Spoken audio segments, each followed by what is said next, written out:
Curiosity है, why India way and why not Indian way? Is there any specific thinking behind this? Two, strategic culture की बहुत बार बात होती है, तो आपने जैसे कृष्ण का उल्लेख किया एंड कृष्णा चॉइस के बारे में लिखा है, लेकिन हमारे यहाँ पे केवल कृष्णा नहीं, भीष्म हो, चाणक्य हो, this is a rare thing कि Tamilian serve in foreign service for 5 decades and delivering speech in Hindi. I grew up in Delhi. To be आपने जो पूछा, कहा कि जो श्री कृष्ण की बात की, महाभारत की बात की, देखिए मेरा जो उस पे जो लेख है, मैंने लेख इसीलिए लिखा क्योंकि मैं 40 साल से, अगर मैं अपने यहाँ भी अपने कलीग्स, अपने जो साथियों से बात करूं, अगर मैं उनसे पूछूंगा कि अच्छा आप मुझे बताइए दुनिया का सबसे बड़ा डिप्लोमेट कौन था, मैं आपको लिख के दे सकता हूं कि वो आपको ऐसा कोई जवाब देंगे कि वो वेस्टर्न ही होगा, कहेंगे मेटरनिक सबसे बड़ा दुनिया। अगर मैं उनको कहूं कि आप मुझे बताइए कोई डिप्लोमेसी पे सबसे अच्छी किताब क्या है, तो कहेंगे वो मैकियावेली है, वो हैरल निकलसन है, वो अर्नेस्ट साटो है। तो मेरा लिखने का कारण ये था, मैं अपने ही लोगों को समझाना चाहता हूँ कि भाई घर में देखो, अगर आप मेरे से पूछेंगे कि इतनी पढ़ाई के बाद आपको क्या लगता है कि दुनिया के सबसे बड़े डिप्लोमेट कौन थे, मैं कहूंगा सबसे बड़े डिप्लोमेट एक श्री कृष्ण थे, एक हनुमान जी थे। नहीं, और ये बहुत सीरियस उत्तर दे रहा हूं मैं आपको कि अगर आप उनको कूटनीति के परिप्रेक्ष्य से देखें कि किस सिचुएशन में थे, उनको मिशन क्या दिया गया था, किस तरीके से उन्होंने हैंडल किया था, और हनुमान जी ने तो माने उसके साथ इतना इंटेलिजेंस भी, और मिशन के आगे भी बढ़ गए थे, उन्होंने सीता को वो कांटेक्ट भी किया था, पूरी लंका की खबर ली, लंका को जला भी दिया उसके बाद।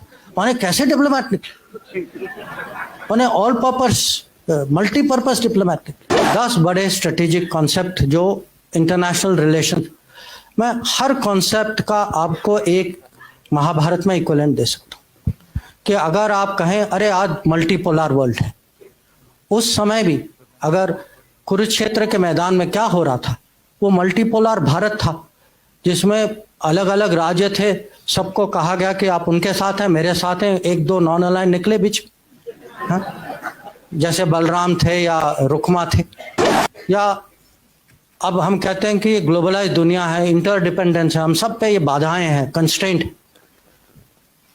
अर्जुन की दुविधा क्या थी, कंस्ट्रेंट ही थी कि वो इंटरडिपेंडेंट थे, इमोशनली इंटरडिपेंडेंट थे कि मैं अपने रिश्तेदारों के खिलाफ मैं कैसे लड़ाई करूं, पर वो भी वो फिजिकल मटेरियल इंटरडिपेंडेंस नहीं था, पर इमोशनल इंटरडिपेंडेंस था। या हम कभी हम कहते हैं अरे पाकिस्तान ने ये किया वो किया, चलो हम स्ट्रेटेजिक पेशेंस दिखाते।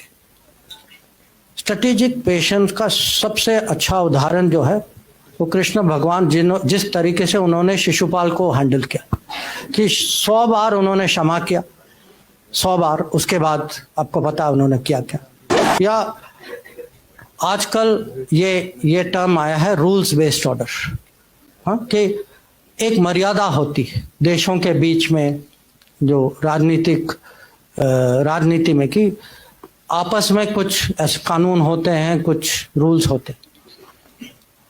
महाभारत की कहानी क्या है कि जो रूल्स का उल्लंघन करते हैं, जैसे कर्ण या दुर्योधन, वो अपने आखिरी समय में खुद उनको अचानक रूल्स याद आ जाती कि वो कहते हैं भाई ये नहीं करो क्योंकि ये रूल के मुताबिक, और पूरी जिंदगी जो है उन्होंने उसी रूल्स का उन्होंने पालन नहीं किया था।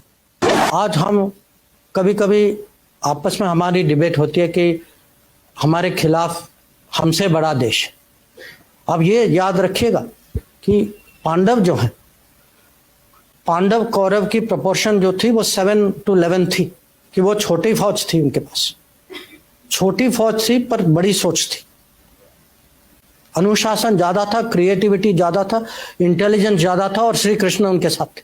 और हम कभी कभी रेपुटेशनल कॉस्ट की बात करते हैं कि रेपुटेशन जो है कूटनीति में, राजनीति में भी, जिस पे आप भरोसा, अब भरोसा की मैं क्या कीमत बताऊं आपको, जिस पे भरोसा करते हैं उसकी जो वैल्यू जो है, पार्टी हो, आदमी हो, देश हो, रेपुटेशन की बहुत कीमत होती।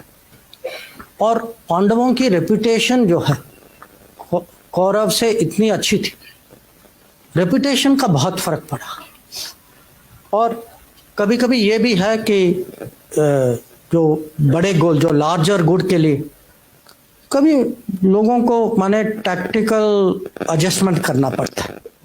और ये भी इसके बहुत उदाहरण, जो युधिष्ठिर ने अश्वत्थामा के बारे में कहा, अब स्ट्रेटेजिक डिसेप्शन, जो जब कृष्ण भगवान ने सूर्यस का एक किस्म से इल्यूजन क्रिएट किया तो जयद्रथ को लगा कि वो बच गए।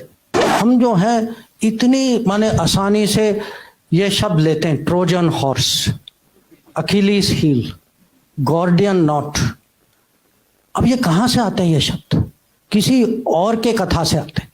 अब मुझे उससे कोई दुश्मनी नहीं है, मैं भी वही कथा पढ़ता हूँ, मुझे भी उसमें रुचि है, पर मैं हमारे देशवासियों को समझाना चाहता हूँ कि भाई आप अपने बारे में भी पढ़िए, इसका भी महत्व समझिए।